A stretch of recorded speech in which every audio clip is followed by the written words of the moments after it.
Russians came up with the brand new genius plan, and if executed perfectly, this will allow them to lose 10 times faster. And at the same time, Russian soldiers started departing from Kherson and removing the Russian flags from their government buildings. It may look like that they're preparing to surrender the city, but in reality, this can be a trap. But more about all of this in just a couple of minutes.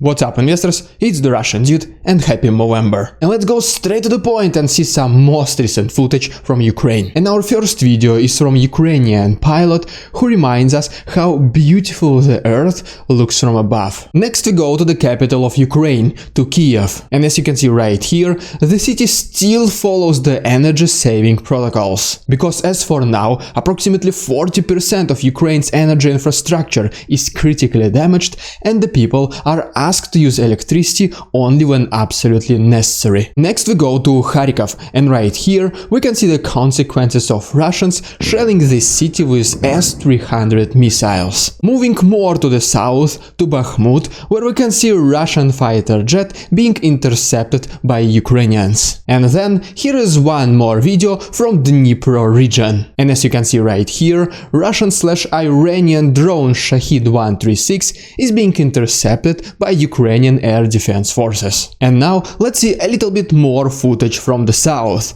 And finally we have a video from a recently liberated settlement. And while I'm going there, please consider liking this video and subscribing to my channel if you don't want to miss my next update. You can also follow me on Instagram and help me decide the haircut which will match with my new mustache. Just send me a picture of a haircut which you think matches with the mustache, and tomorrow we will all vote for the best one. Alright, and now back to the footage from the south. And our first picture comes to us from Kakhovka. And as you can see right here, Russians installed some kind of mini bunkers, and they call them the lines of defense. Then we go to Mala Seydi-Minucha, and right here we can see Ukrainian forces installing their flag in this recently liberated settlement. Our next stop brings us to Hola Pristan. And as you can see right here, the administrative building which was used by Russian infiltrators has been destroyed by Ukrainians. Next we go to Mykolaiv, where a motherland monument has been also destroyed. These kinds of monuments are pretty stereotypical for post-Soviet countries. And as a result of Ukrainians removing them one by one from the entire territory of Ukraine, they have been distancing themselves from the Soviet Union even further. Next we go to Yanchikrak Bridge, where the prisoners of war exchange between Russia and Ukraine happened today. The countries returned 107 soldiers each, and among them Ukraine was able to receive 74 Azov-style defenders. And finally, here are some pictures of cell towers that Russians were destroying recently. The first one was brought down in Tokarivka, and the second one in its neighboring settlement Ivanivka. And then the third and the final one has been destroyed in Berislav. As you can see, all of them happen to be on the right side of Dnipro river, and most likely the reason why Russians did this is to prevent the informational leak about their upcoming retreat. And we will talk about this retreat in details and about this mind-blowing plan of Russians to lose faster right after I quickly update you about Ukraine's counteroffensive in the east. And by the way, I recently received this curious interview of a Russian prisoner of war, and at some point he talks about the Russian officers who are using low-rank Russian soldiers as a bait whenever they're trying to scout Ukrainian territories. And I mean not the drones, not the satellite images, but the actual humans. Just like we're like an 18th century or something. And if you want to see the full interview, please consider checking my Patreon. The proceeds will be donated to Ukraine, and you can find all the useful links down below. Alright, and now let's see if I can update you about Eastern situation in 30 seconds or less. First of all, according to the report by the Institute for the Study of War, Ukrainians continue their counteroffensive operations along Svatove-Kreminny road. And at the same time, the main focus of Russians was next to Bakhmut and Donetsk city. city. This map shows us the most significant fighting in the last 24 hours, which pretty much confirms previously made claims. And in addition to that, there is an increase in combat activity next to Vuhledar. And finally, right here you can see the changes in territorial control over the last 24 hours. Alright, and now let's quickly do the same in the south before we talk about this genius plan of Russians to lose. According to the same report by the Institute for the Study of War, Russians are getting more and more control over the Zaporozhye nuclear power plant. And they even started to integrate it into Russian energy infrastructure. And then Russians continued to establish defensive positions along Dnipro river,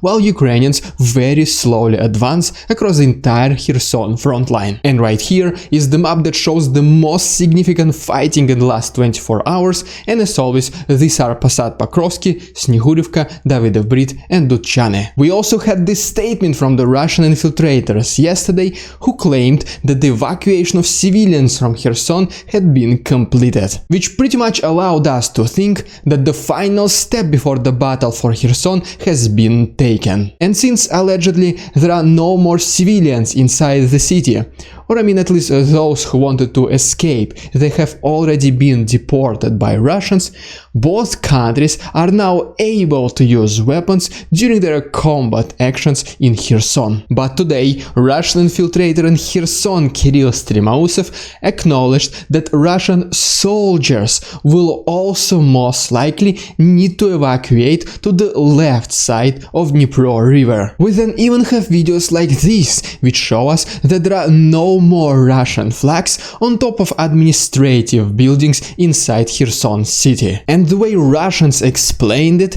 is that all these important people have been already relocated from Kherson to Khenichensk a long time ago. And that is why, according to them, the flags have been removed and the soldiers are ordered to cross the river. On the first glance, it might seem like Russians are preparing to surrender the city. But I mean, come on, we all know the importance for the Battle of Kherson, and most certainly Russians will not give it up that easy. And I mean, just to say the least, as soon as Ukrainians can liberate Kherson region, they will then start retaking the rest of the south. They were even talking about cutting the resupply lines to Crimea so that ultimately they can liberate the peninsula as well. These are just a few consequences for Russians if they decide to surrender Kherson. So once again, it does seem too good to be true. My first guess is that in case Russians allow Ukrainians to retake this city, then they will attack them from pretty much all sides. And they don't even need to fight on foot. What they can do is just to shell Kherson, because the maneuverability inside the city is much lower than in the open field. And the second assumption why it might be a trap is a little bit more elaborate. First of all, if you remember, Russians declared that the evacuation of civilians from Kherson is now over. And in case there are civilian casualties during a natural Ukrainian counteroffensive in Kherson, it will be just so much easier to blame Ukraine. But wait, there is more. The civilians will not just be walking on the streets in the middle of combat actions, right? And that is why some people made the assumptions that Russian soldiers might dress in civilian clothes so that in case they are eliminated, they will show it that Ukrainians are killing civilians. And well, in one way or another, in case this Russian plan is a trap, this is a pretty stupid plan, because it only took like 10 minutes for the people on the internet to discover their potential intentions. And speaking about stupid, in case Russians do retreat from Kherson, they have, believe it or not, another plan how they can lose 10 times faster. So, in case Russians are surrendering Kherson, they will potentially go to their next major city, to Melitopol. And then we all already know about the presence of Russians next to Kharkov and Sumy. In addition to that, in the last couple of weeks, we have been actively talking about the new group of Russians in Belarus to the north of Ukraine. And so, according to the general of Ukrainian army Mikhail Zabrodsky, Russians might attempt to split Ukraine in two parts. And guess what? The majority of Russians, especially those in the north, will be these new inexperienced recruits. And apparently, if this is true, they will be ordered to march approximately 400 kilometers across Ukraine. And if you remember, allegedly professional Russian military units in Bakhmut